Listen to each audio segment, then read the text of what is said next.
so fucking sad, man. It's so sad and disturbing, and it's like it's so easy to get caught up in that. It's so easy to get caught up in the macro of the darkness that's in the world.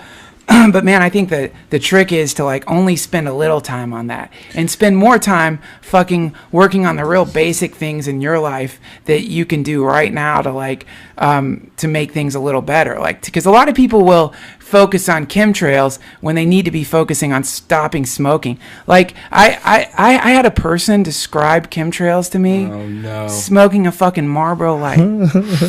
Talking about, man, they're fucking dropping this shit on us that's sickening us, making us stupid.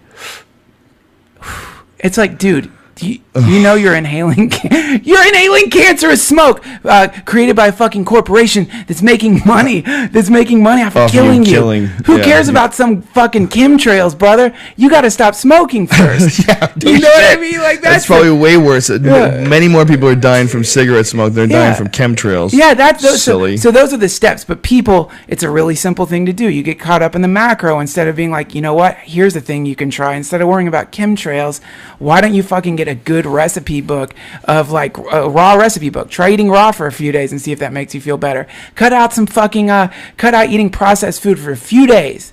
Not forever, just for a few days. And well, the issue is a lot of them are really misinformed, and they really do believe that there's this constant aerial bombardment. But one of the reasons why they believe it is because they have done some chemical spraying on people, and they've done it against people's will. It's a fact. Sure. I don't believe it's happening every day. I think a lot of what people are seeing is called contrails. It's a natural thing that happens when jet engines encounter moisture in the atmosphere. It was explained to me by a pilot in great detail. Yeah, but let's go fight the chemtrail pilots when we've got a clear head because we haven't been eating shitty food, and when we feel like fit because we've been exercising. That's when we can start waging the real war. Well, wait, my point is the reason why they believe that there's chemtrails is because there have been chemtrails. There really have been. The government has experimented. I have no doubt. I don't think they're doing it all the time, but it has happened. Sure. There's not only has it happened, but in certain states, God, was it Georgia? I forget what state it is.